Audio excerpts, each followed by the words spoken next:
Kevin Costner and Robert Redford, two names that have long stood as symbols of rugged American cinema, timeless storytelling, and a shared love of the Western frontier. For decades, fans viewed them as kindred spirits. Redford, the sophisticated visionary behind A River Runs Through It and The Natural, and Costner, the stoic all-American hero of Dances with Wolves and Yellowstone.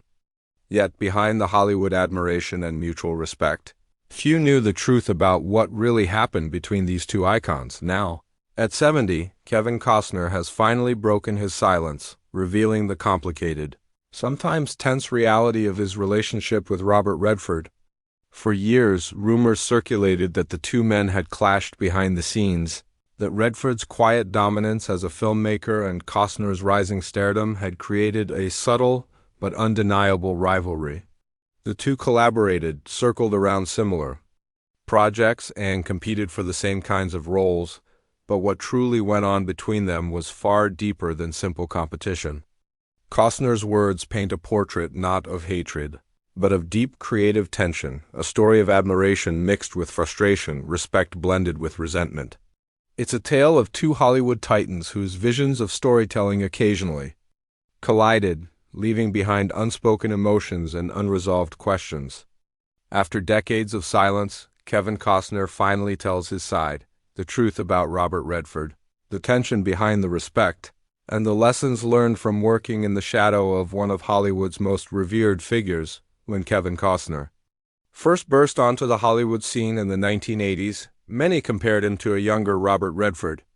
Both had that golden, sun-kissed charisma, the kind of all-American look that directors loved and audiences trusted. Redford had already been a legend for 2 decades, thanks to classics like Butch Cassidy and the Sundance Kid, The Sting, and All the President's Men. Costner, meanwhile, was carving his own path with hits like The Untouchables and Bull Durham, but it was Dances with Wolves in 1990 that truly changed everything. The film was a masterpiece, a sweeping epic that Costner directed, produced, and starred in.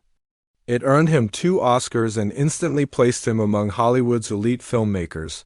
Yet, behind the scenes, there was a quiet, almost invisible tension brewing, one that connected him directly to Robert Redford. You see, Redford had been the ultimate actor-turned-director of his era. When he directed Ordinary People in 1980 and won the Academy Award for Best Director, it inspired countless younger actors to follow the same path.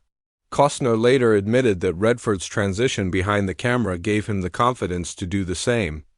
But inspiration often comes with comparison, and comparison, in Hollywood, breeds rivalry. The press loved to pit them against each other. 2 men who made films about the American heartland, about rugged landscapes and moral codes, both actors, often chose roles that reflected quiet strength and introspection. Redford was the intellectual romantic, Costner the stoic realist. It wasn't long before insiders began to whisper that Costner was trying to replace Redford to become the next golden boy of Hollywood. Still, when Redford approached Costner for A River Runs Through It in 1992, fans expected a collaboration for the ages. Redford wanted Costner to play the older brother, a role that eventually went to Brad Pitt after scheduling conflicts, or, as some insiders said, creative disagreements. Though neither man spoke publicly about it at the time, rumors spread that Redford had found Costner too controlling. While Costner allegedly felt Redford's directing style didn't give actors enough freedom, years later, Costner would hint that there was truth behind the rumors. Robert had his vision, he said in an interview, and I had mine. They didn't always match. It was a diplomatic answer, but those who knew Costner best said he had been deeply disappointed. He admired Redford, but he also wanted to prove he could stand beside him, not beneath him. Throughout the 90s, the tension lingered in the background of their careers. Costner continued to pursue big, emotionally charged stories like Wyatt Earp, The Postman, and Open Range. Redford, meanwhile, focused more on directing, creating films that explored moral dilemmas and quiet humanity. Both were driven by the same thing, a belief that movies could still have soul, but their methods couldn't have been more different. By the 2000s, the rivalry had mellowed into quiet mutual respect. When asked about Redford's influence, Costner once admitted. He set a standard for what it means to care about storytelling. I don't think I'd have done Dances with Wolves without seeing what he did before me. Still, there was a sense that Costner always carried the weight of being compared to Redford, and that no matter how many awards or accolades he earned, the shadow of that comparison never fully disappeared, but time has a way of changing perspectives. As Costner entered his later years and found renewed success with Yellowstone, he began to reflect on the people who had shaped his artistic journey. And when he finally spoke openly about Redford, what he revealed surprised everyone. It wasn't rivalry that defined their story, but something far more human. In recent interviews, Kevin Costner has become more reflective than ever. Gone is the fiercely guarded movie star who once dodged personal questions. At 70, he speaks with the calm wisdom of someone who has lived through every storm Hollywood can throw. And when Robert Redford's name comes up, it's not bitterness that crosses his face, it's a kind of weary respect. For decades, fans speculated about their unspoken feud. Both men were storytellers obsessed with legacy, both perfectionists who demanded authenticity from every frame of film. But the truth, as Costner later revealed, wasn't about hatred or jealousy. It was about expectation, the impossible standard Redford had set for those who came after him. When I started directing, Costner once said quietly, I realized just how much Robert had already figured out. He made it look effortless. But there's nothing effortless about trying to tell the truth through film. That admission shocked many who remembered the stories of creative tension between them. For years, Hollywood gossip had painted Costner as Redford's defiant successor, the man who wanted to dethrone a legend. In reality, Costner was a student trying to step out of his teacher's shadow. Their paths continued to cross in surprising ways. When Redford launched the Sundance Film Festival, it became a sanctuary for filmmakers who believed in art over spectacle. Meanwhile, Costner fought to preserve a similar spirit within mainstream cinema, even if it meant risking everything.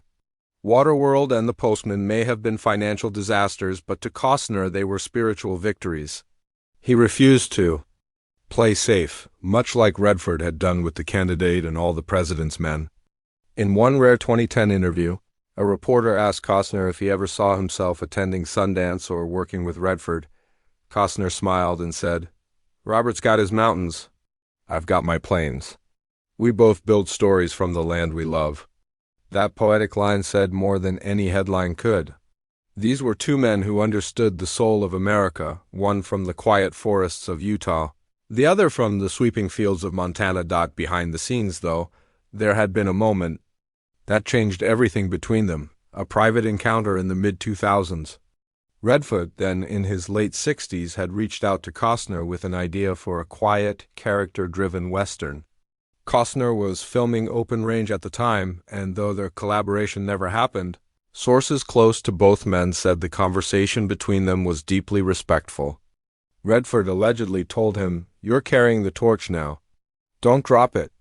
It was the kind of moment that only comes after years of misunderstanding. Costner later reflected on that meeting in his own subtle way. Sometimes, the people you think you're competing with are actually rooting for you.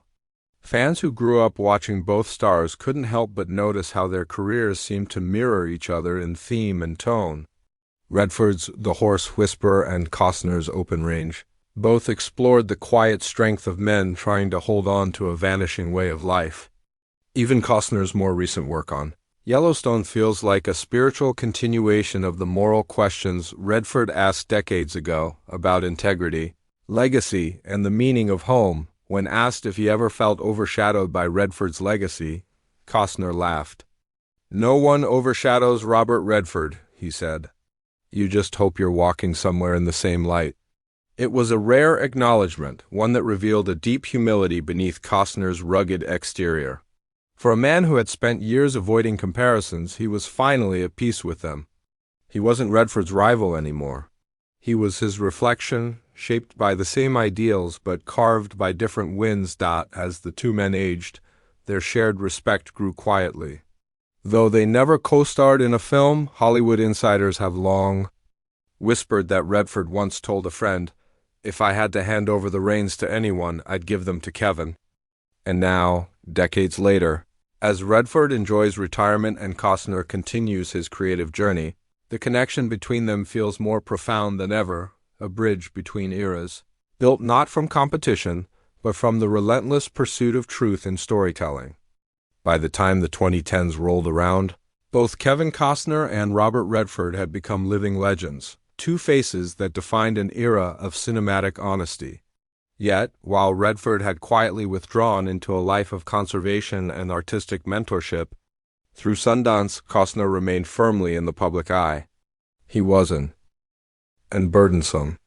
Costner respected Redford deeply, but he also wanted people to see the distinction between them. Robert's world is about reflection, Costner once said. Mine is about confrontation. He asks the questions. I deal with the consequences. It was an insightful comment, one that revealed just how differently the two men saw storytelling. Redford's films often lingered on quiet moral puzzles, while Costner's works burned with emotion, pride, and sacrifice. Still, the philosophical core was the same: truth, justice, and the idea that integrity matters more than fame, despite the years of quiet rivalry. There was a turning point, a personal moment that thawed whatever frost had lingered between them. It happened around 2018, when Costner launched Yellowstone and Redford released what would be his final acting performance in The Old Man and The Gun. Both men were now elder statesmen of cinema, carrying decades of wisdom and battle scars at a private Hollywood event honoring veteran filmmakers. Redford and Costner reportedly crossed paths for the first time in years. Witnesses said they greeted each other like old friends, no ego, no tension, just mutual understanding. You made one hell of a mark, Redford told Costner, shaking his hand firmly. Costner smiled and replied, only because I followed yours. That brief exchange said everything neither of them had ever needed to say publicly. It wasn't about rivalry anymore. It was about continuity. Redford had blazed the trail, and Costner had carried the flame when Redford officially announced his retirement from acting. Costner was one of the few Hollywood figures who spoke publicly about his impact. Robert Redford didn't just make movies, he made standards, Costner said in a quiet, emotional tribute. He showed us that stories about the land, about people's struggles, could still be poetic. He made truth beautiful. It was a statement that went largely unnoticed in the whirlwind of entertainment news, but to those who knew their history, it was powerful. It was as if Costner had finally laid their decades-long comparison to rest. Meanwhile, Yellowstone became a phenomenon, resurrecting the kind of moral storytelling that both Redford and Costner had always championed. And though Redford never publicly commented on the show, people close to him said he admired Costner's work ethic, his refusal to compromise on quality, even when it meant long nights and creative clashes on set. That's what we used to do, Redford reportedly told a colleague. We fought for what mattered. By then, Costner had become not only an actor and director, but also a living embodiment of the principles Redford had once fought for. Both men had built careers on their belief in authenticity, that Hollywood could still make stories about real people. Not just spectacle and private moments, Costner often reflected on how similar their paths really were.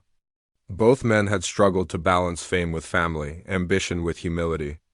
Both had endured criticism, box office failures, and the shifting tides of Hollywood tastes. And yet, neither had compromised their values. I think Robert and I just wanted to tell stories that felt honest, Costner once said. If that made us old-fashioned, then so be it. Maybe that's what the world needs again, a little honesty. It was a quiet statement, but in it you could hear the echo of Redford's legacy. Two men separated by a generation, yet bound by the same flame, the belief that film isn't about glory, but about truth. And while the public may have loved to imagine tension or rivalry between them, the reality was something far more enduring, a creative kinship that stretched across time. In the twilight of his career, Kevin Costner has become more candid than ever. During a recent sit-down interview promoting his film Horizon, an American saga, the conversation unexpectedly turned toward his early inspirations, and that's when Robert Redford's name surfaced once more. The interviewer asked bluntly, After all these years, what was the real story between you and Robert Redford? Costner paused for a moment, his trademark steady gaze softening. You want the truth? He said. The truth is, I never hated Robert. I envied him. I admired him. And for a long time I was chasing something that he already figured out. That confession shocked those who'd followed the whispered rumors of competition between the two icons. For decades, tabloids had twisted their professional distance into tales of rivalry and resentment. But for Costner, the truth was simpler and far more human. When you're young in this business, he explained, you think you have to prove you're better than the ones who came before you. But then you get older and realize they weren't obstacles. They were the ones clearing the path for you. It was a remarkably humble acknowledgement from a man known for his quiet pride. Redford, of course, had long retired by then, living peacefully in Utah, still running the Sundance Institute and quietly supporting young filmmakers. Costner, meanwhile, was carrying on the same mission, mentoring new actors on Yellowstone and insisting that storytelling remain rooted in truth. In many ways, the student had become the successor. What moved fans most about Costner's comments was the emotional honesty behind them. Robert made it look effortless, he said, voice low and reflective. But it wasn't. I understand that now. The weight of leading, of believing in something bigger than yourself, it's lonely sometimes. I get that now in a way I didn't before. Those words resonated deeply, not just with Hollywood insiders, but with anyone who's ever looked up to a hero only to discover their own path mirrors theirs more than they realized. Privately, friends say that Costner and Redford have exchanged letters in recent years, simple, handwritten notes about film, family, and the passing of time. They were never best friends, one source admitted, but there's a bond there. They both built their legacies on integrity, not gossip. That's rare in this business. When asked what Redford had meant to his journey, Costner smiled faintly. He was the gold standard. Every frame of film I've ever made, somewhere in there, a part of me was asking, would this be good enough for Robert? It was a touching tribute, but also a revealing one. The younger man who once wanted to outshine Redford had grown into a veteran who simply wanted to honor him. And that's the evolution few fans ever saw coming, from rivalry to reverence, from distance to understanding. As Costner looked back over his life and career, he spoke not of awards or fame, but of legacy, something Redford had always valued deeply. Robert told stories about conscience, he said. He made people think. I tried to make people feel. Maybe that's why our paths were different. But in the end, it's the same river. Just two sides. He paused, then added softly, I think if there's anything I'd tell him now, it's thank you for showing me that quiet strength can be louder than any speech. Those who watched Costner speak said his eyes carried a weight of sincerity, a final peace that only comes when old. Ghosts are laid to rest. Whatever misunderstanding once existed between him and Redford had long since dissolved into mutual respect. Two men, two eras, one shared belief that cinema is sacred and truth is its most powerful weapon. And so, as Kevin Costner enters the later chapters of his remarkable career, the story between him and Robert Redford stands not as a tale of rivalry, but as a quiet reminder of what greatness truly looks like, not in competition, but in connection.